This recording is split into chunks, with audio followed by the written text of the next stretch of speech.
Thanks to those of you who have joined, and for those who are listening to the recording. My name is Melinda Tankard Reist from Collective Shout for a World Free of Sexploitation, and I'm going to speak about the role of pornography as a driver of harmful sexual behaviours in schools. Pornography as our largest department of education, essentially giving kids harmful ideas about bodies, relationships, and sexuality.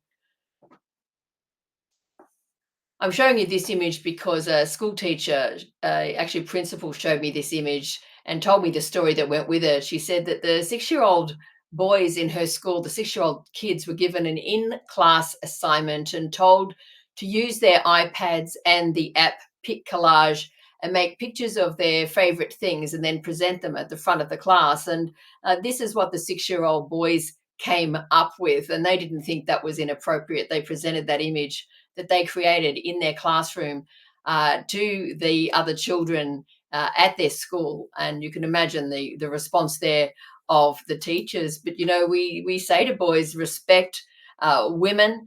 We tell adolescent boys, while also allowing them unlimited access to pornography. And this is a giant experiment being carried out on the developing sexual templates of our children. And we're seeing how that's working out in schools, especially around this country and around the world.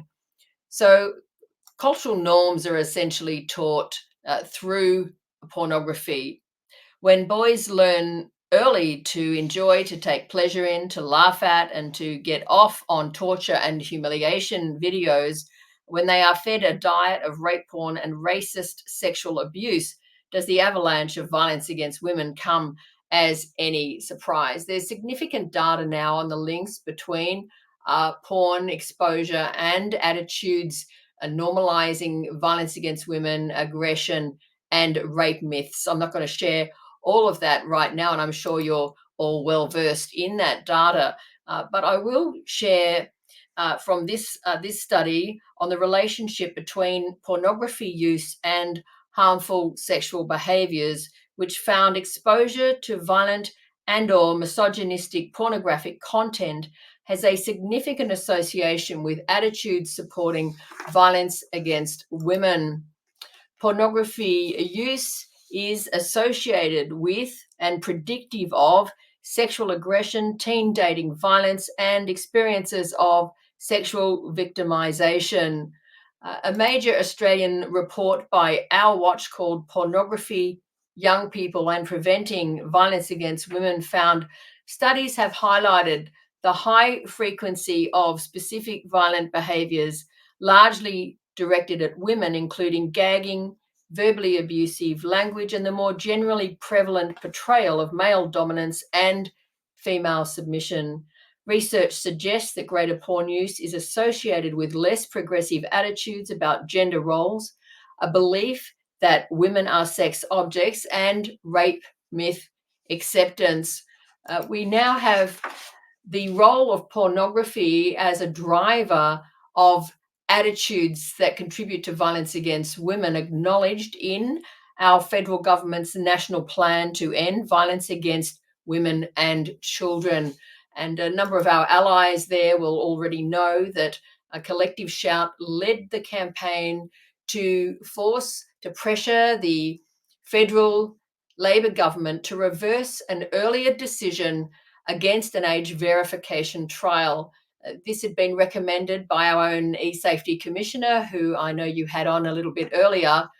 And as a result of the epidemic of violence against women, Collective Shout spearheaded an open letter signed by more than 50 leading child safeguarding and women's safety specialists in this country, and the government had called an emergency cabinet meeting to try to deal with the epidemic of violence against women and reversed the earlier decision and included an age verification trial as part of a suite of measures to try to address this massive problem. And so we are involved in the stakeholder advisory group for the trial, which is underway in Australia as we speak.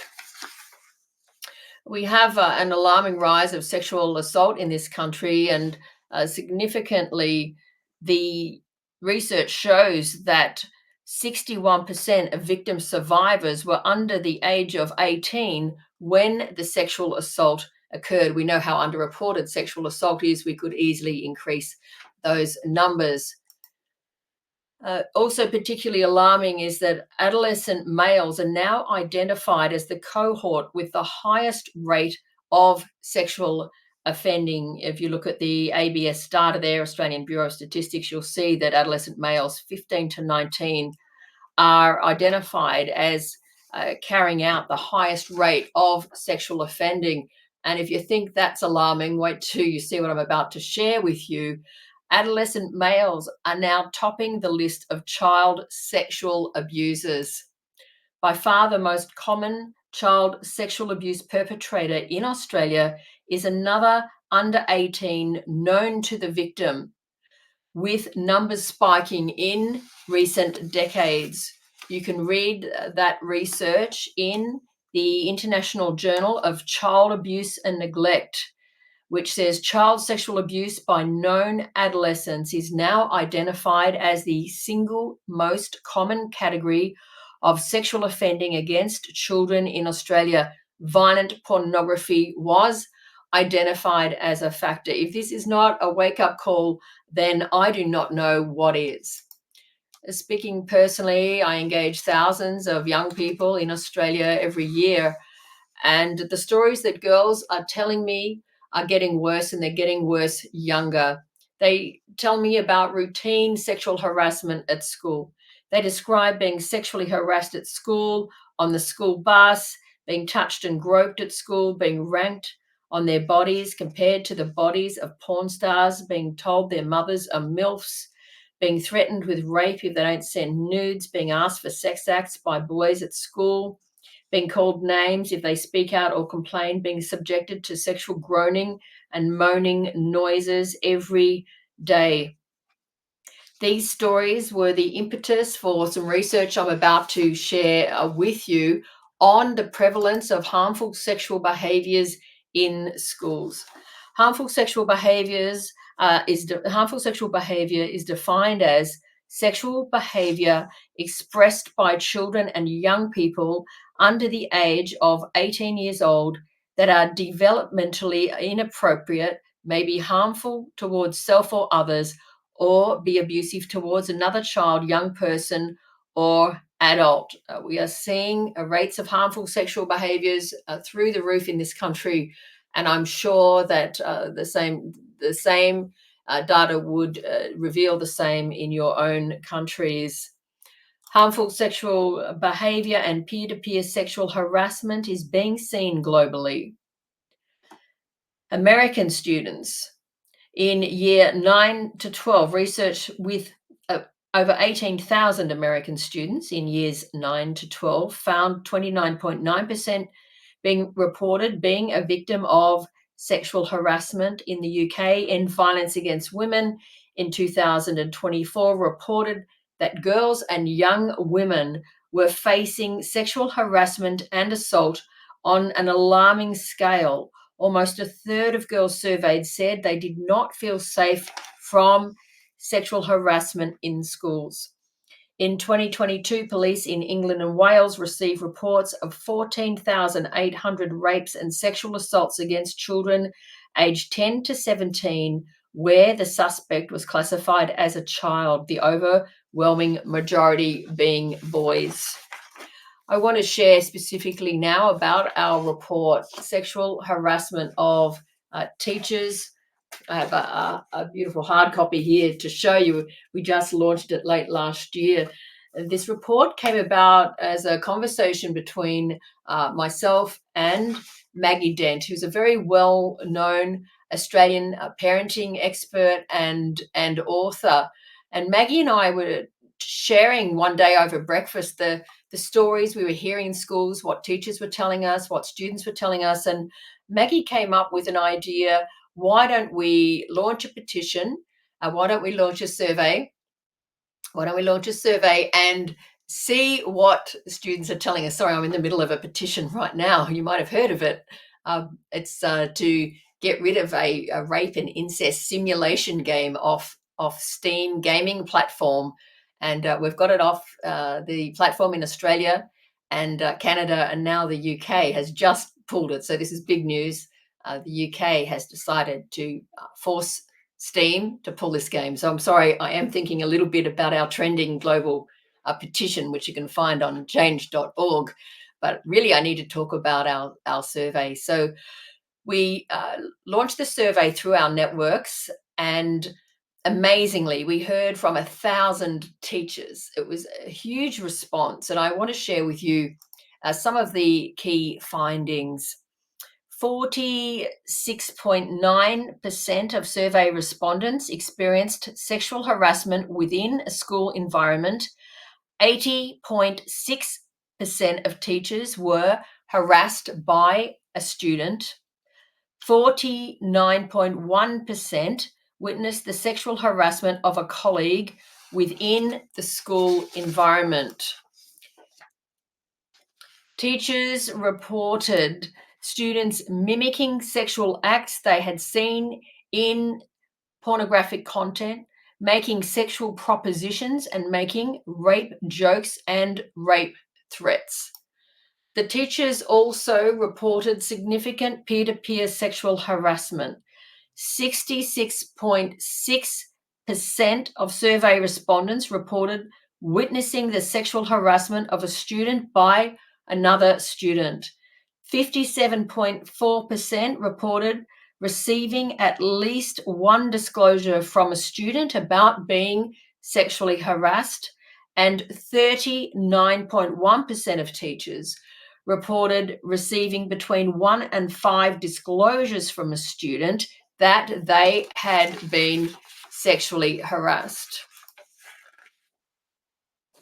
Teachers reported children showing other children pornography, sexual noises, children choking other children in the playground, children simulating sex from behind on other children from the age of 4 years old.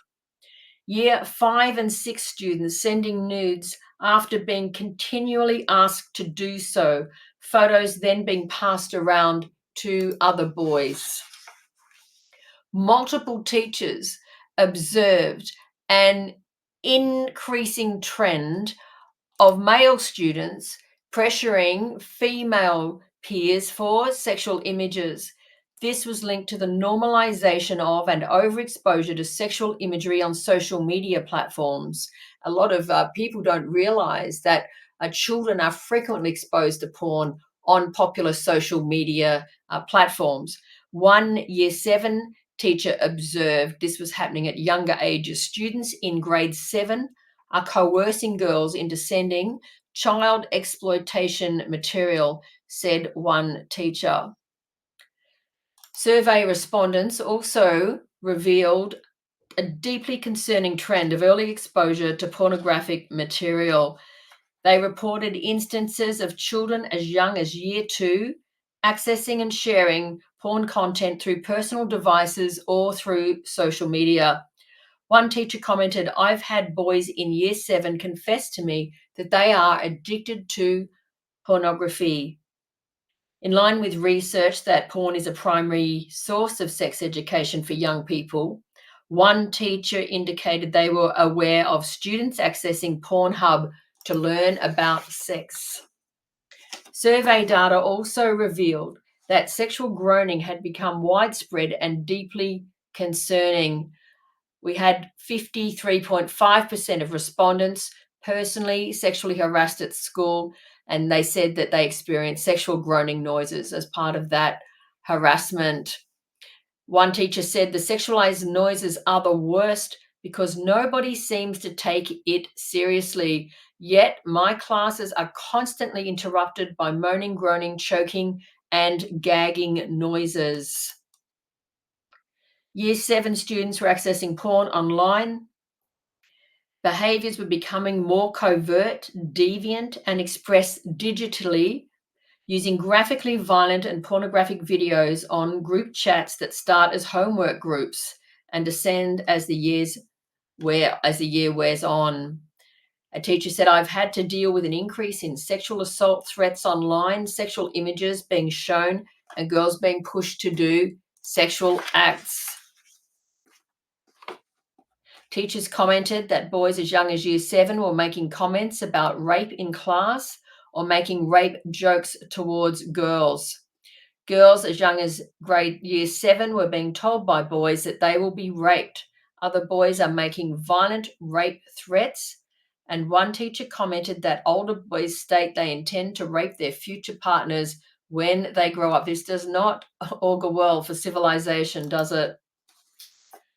In 2024, an alleged incident of sexual assault in a Victorian school was perpetrated by a 12-year-old, and that was attributed to porn-fueled behaviour by the police who were investigating.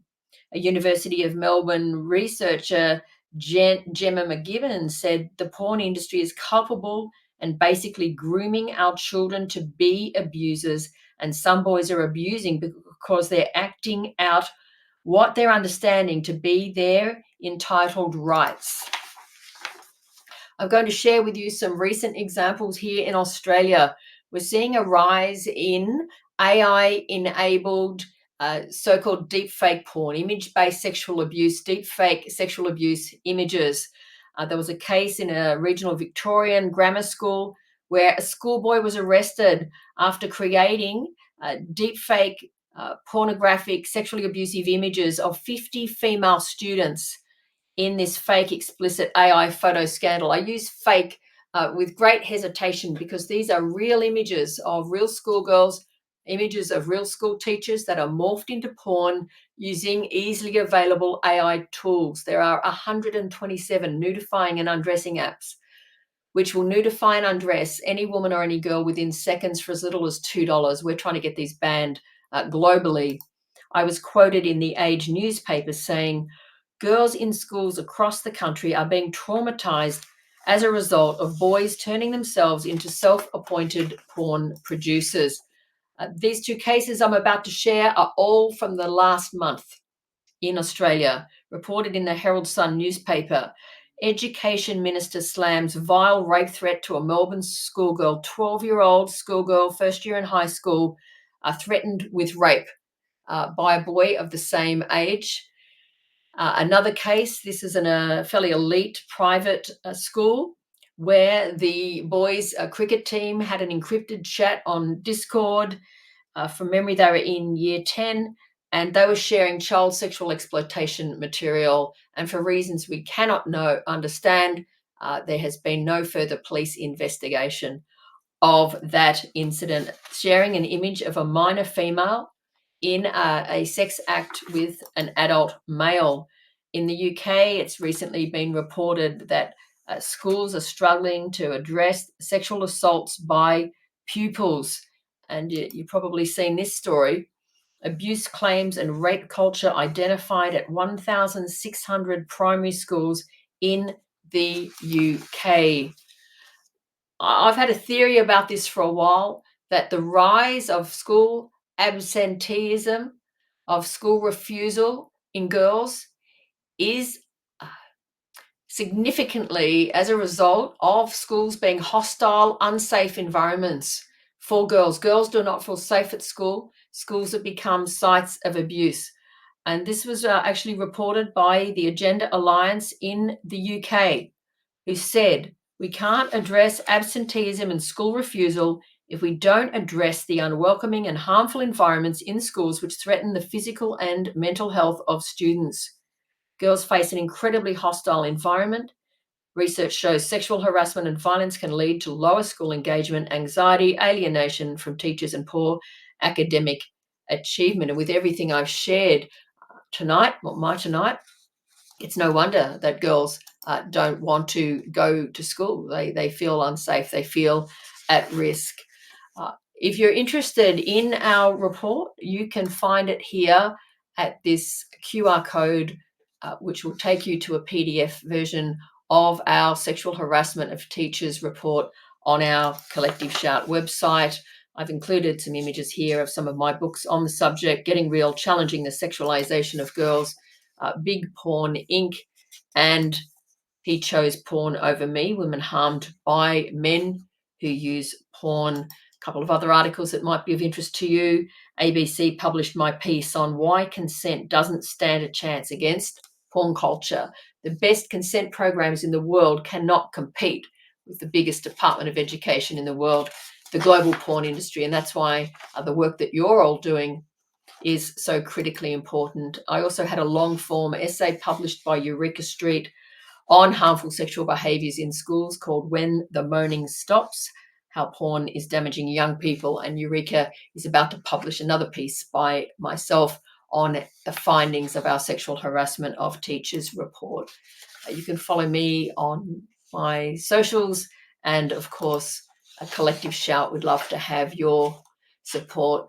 Thank you so much for the opportunity to present to your Age Check Summit. Really appreciate it.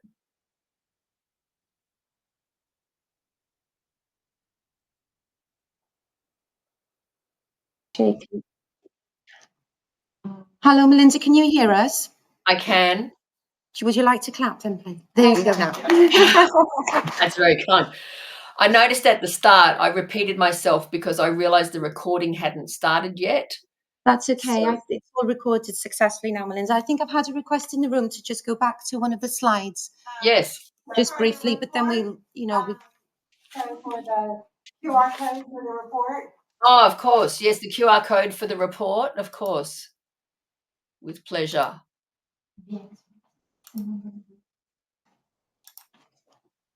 I'm not sure we'll have time to take questions, unfortunately, Melinda. We do have another session starting I understand. in a minute. We did lose a little bit of time at the start Yeah. there, but there's the QR code. But thank you very much. Pleasure. Thanks for your interest. If you could just leave it there a little bit longer, Melinda. Of course, I'll leave it for as long as you want. It's generating a lot of interest. The slides will be available, but the presentation's available online as well. So Really appreciate those of you that did turn up, given the change of plan. Proud.